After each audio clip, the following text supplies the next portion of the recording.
Would you rather, quarterback market edition, would you rather take a would you rather trade a first-round pick for Jimmy G or a late-round pick for Carson Wentz? Ooh. I know the answer for me. This is easy. I'm not trading a first-round pick for Jimmy Garoppolo. Sorry. Negative Ghost Rider. Like, absolutely a no chance, no point, never, ever, ever am I trading a first-round pick for a quarterback that I don't look at as being one of the 20 best quarterbacks in football. Certainly not in the top half of the league.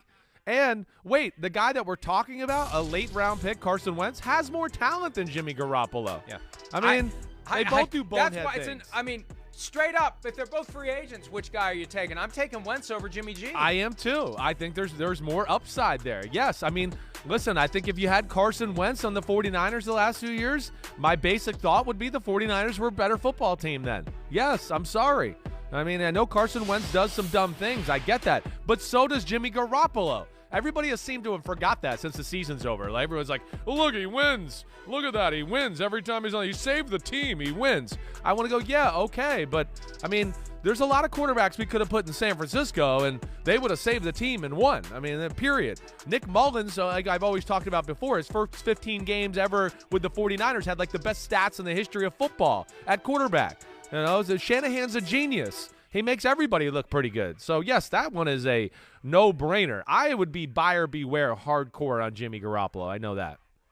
Question. Yeah. Do you think Kyle Shanahan could coach the stupid out of Carson Wentz? And I'm not saying he's stupid, but there are moments of stupidity as he tries to do too much. It's that Deshaun Watson every play is the championship throw. Right. The game's on the line. The season's on the line. Could Kyle coach that tendency out of Carson Wentz? I do think he could. Yes, I do. Again, I don't know if it's something like Carson Wentz is a little aggressive. He's over too aggressive. I don't know if it'll ever be totally out of, his realm of play. But I think we saw Frank Reich even get it out of him a little bit this year. Again, I know we have 2 or 3 that are landmark, like, what the hell were you thinking? That was the dumbest play ever. But he still only threw 7 interceptions for the whole year.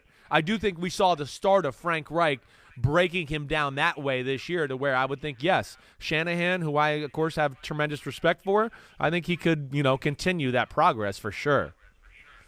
All right, next topic. Would you rather sign Marcus Mariota or Mitchell Trubisky in free agency? Both are former number 2 overall picks. Ooh. I mean, I would sign them. I don't know if I'd really want to sign them to be a starting quarterback. Or, which one? Or, pick one. I'm going to take Mitchell Not Trubisky. Both. I'm taking Trubisky, all right? I feel like Trubisky still has untapped potential. That's what I feel like. I feel like Trubisky was in a spot where nobody wanted to give him credit. He was in a crap offense, and yet he went to the playoffs 2 out of 3 years and did pretty good. And we saw, this year when it wasn't Mitchell Trubisky or it wasn't Justin Fields, man, did quarterback look sucky-ducky in Chicago. All right? So, yes, I will take Mitchell Trubisky. I think he's a better natural thrower than Marcus Mariota, and I think he's about equal as an athlete to go along with it. I would rather have Trubisky. Mariota gets hurt too often for my liking. That's a little scary, so I'd be too. concerned there. No doubt. And yeah, it was so odd that Trubisky was kind of like the last guy standing backup quarterback edition last year and got peanuts from the Buffalo Bills. And he's going to get a shot. He's going to get an opportunity Buffalo, somewhere. right?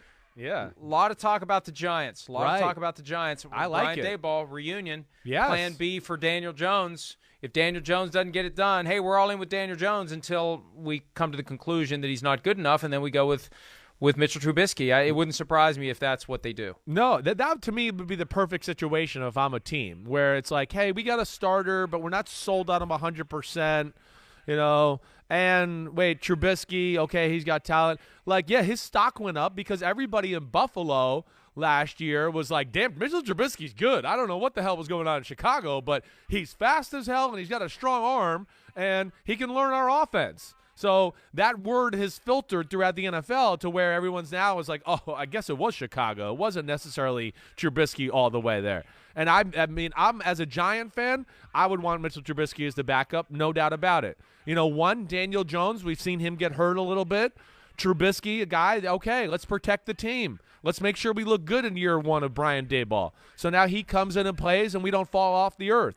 Daniel Jones, we know they like to run the quarterback a little bit. We know Dayball likes to run the quarterback a little bit. Trubisky can do all that stuff too with Daniel Jones. So it meshes together between the first team and second team quarterback, let alone, it puts a little fire underneath Daniel Jones' butt here. And knowing like, hey, I can't just, coast through the year here with, I don't know who was my backup. I got a guy here that's legit and that can come in and, if I get hurt or miss a game, he could take over the spot.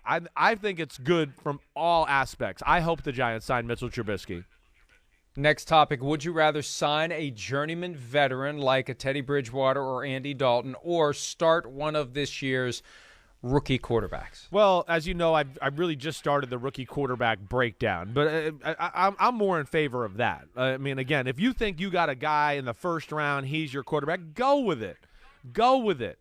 I know we have the Patrick Mahomes sit on the sideline for 1 year, but I have a bunch of other examples of, hey, wait, this guy played and, he kicked butt after that. Russell Wilson, Peyton Manning, blah, blah, blah, blah, blah. We can go down the list. So that's where – I favor that, and we know what Andy Dalton or Teddy Bridgewater are. Sign them as backups. Start your rookie quarterback that you think's the future. Get him the reps. Quarterback is impossible to practice. There's nothing like playing in the game. There's no practice situation that can emulate guys coming to rip your head off, 80,000 screaming fans, referees telling you to hurry up, a stupid coach yelling plays yell loud and fast in your ear. Nothing can prepare you for that. Get them on the field.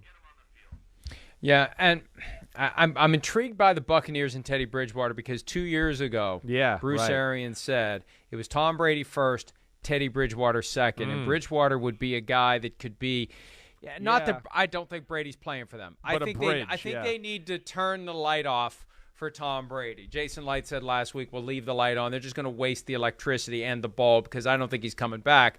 But Bridgewater would be a guy, if they just can't find another option that they feel great about, they could see what they could do with Bridgewater because he's better than the guys they currently have on the roster. And Kyle Trask just isn't ready. All right, would you rather sign an injured Jameis Winston or trade for an unproven Jordan Love? Reportedly, Washington is interested in Jameis Winston, the number one pick in 2015. I would rather go with Jameis Winston. I would. Again, it's an ACL injury, but, as we've talked before, I mean, it's not one in 2022 where you look at and go, oh, wow, he's going to be ruined in the year. And Jameis Winston, he moves well, but we know, like, him running like Lamar Jackson's not his game. So, yes, I would, Jameis Winston, what you have to a degree. And we saw a guy that, wasn't as accurate on intermediate and short throws like we saw, but we saw the start of Sean Payton breaking him down a little bit to where he got that disease of turnover out of him a little bit. You have a better feel, at least in my opinion. I don't know, Mike, if you agree or not, that I have what Jameis Winston is. Jordan Love, I still don't know what the hell he is yet. Yeah, and he had that one game thrust into service with a few days to get ready. I don't think that's indicative. No, it's hard situation. There's a sense he's not ready to be a starter. Winston has shown he can get it done. Hi, I'm Mike Tirico, and thanks for watching. Make sure to hit subscribe for the latest news and highlights from NBC Sports.